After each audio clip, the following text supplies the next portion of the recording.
Chapter 7. Nosui. Percy planted his feet in a fighting stance. You know, I keep thinking. I have now killed every single thing in Greek mythology, but the list never seems to end.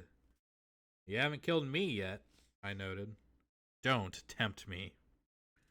The three Nosui shuffled forward, their cadaverous mouths gaped, their tongues lolled, their eyes glistened with a film of yellow mucus. These creatures are not myths, I said. Of course, most things in those old myths are not myths, except for that story about how I flayed the satyr Marsyas alive. That was a total lie. Percy glanced at me. You did what? Guys, Meg picked up a dead tree branch. Could we talk about this later? The middle plague spirit spoke. Apollo. His voice gurgled like a seal with bronchitis. We have come to...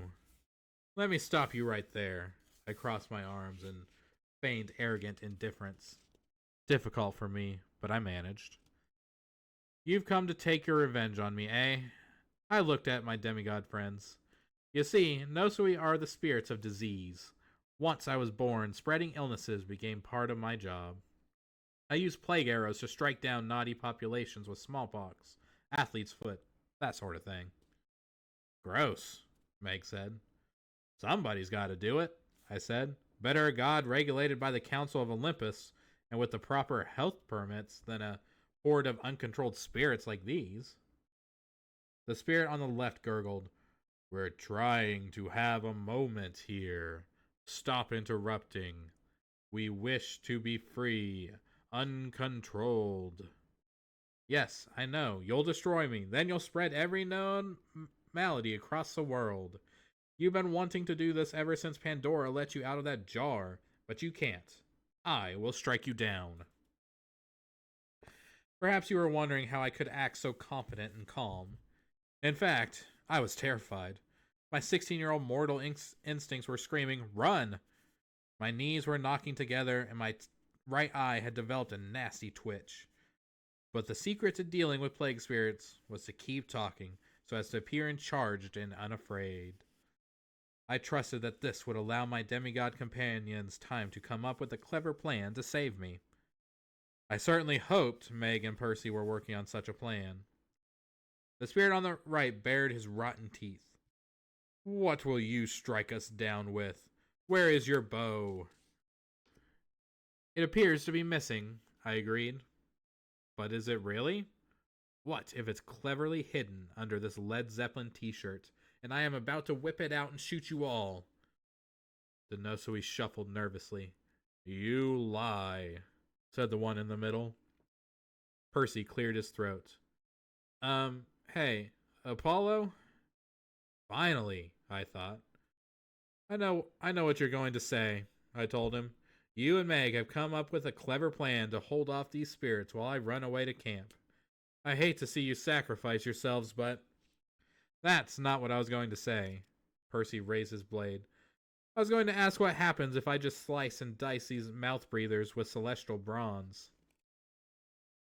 The middle spirit chortled, his yellow eyes gleaming.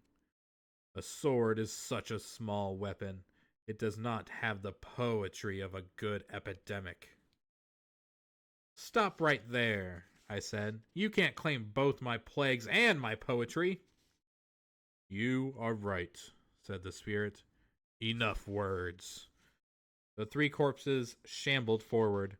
I thrust out my arms, hoping to blast them to dust. Nothing happened. This is unsufferable, I complained. How do demigods do it without an auto-win power? Meg jabbed her tree branch into the nearest spirit's chest. The branch stuck. Glittering smoke began swirling down the length of the wood. Let go, I warned. Don't let the Nosui touch you. Meg released the branch and scampered away. Meanwhile, Percy Jackson charged into battle. He swung his sword, dodging the spirit's attempts to snare him, but his efforts were futile. Whenever his blade connected with the Nosui, their bodies simply dissolved into glittery mist, then re-solidified. A spirit lunged to grab him. From the ground, Meg scooped up a frozen black peach and threw it with such force it embedded itself in the spirit's forehead, knocking him down. We gotta run, Meg decided. Yeah, Percy backtracked towards us. I like that idea. I knew running would not help. If it were possible to run from disease spirits, the medieval Europeans would have put on their track shoes and escaped the Black Death. And FYI, the Black Death was not my fault. I took 1 century off to lie around on the beach of Cabo, and came back and found that the Nosui had gotten loose, and a third of the continent was dead. Gods, I was so irritated. But I was too terrified to argue. Meg and Percy sprinted off through the orchard, and I followed.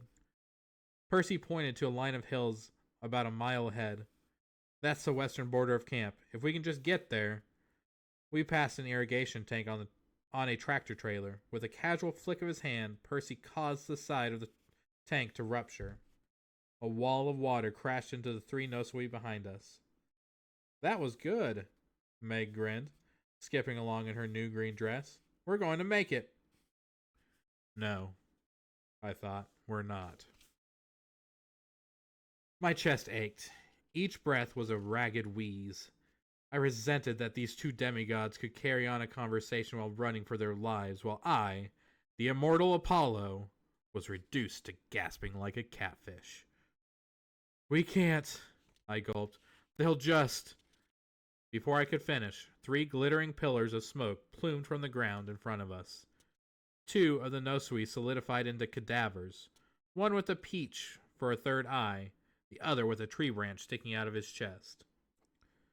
The third spirit, well, Percy didn't see it in time. He ran straight into the plume of smoke. Don't breathe, I warned him.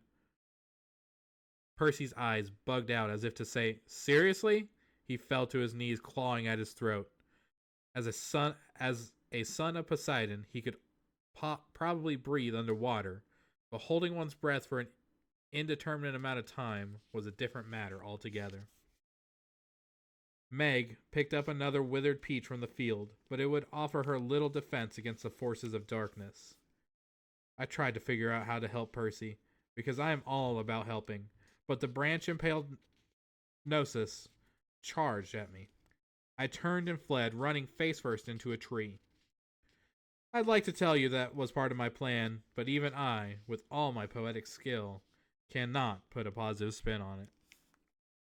I found myself flat on my back, spots dancing in my eyes, the cadaverous visage of the plague spirit looming over me.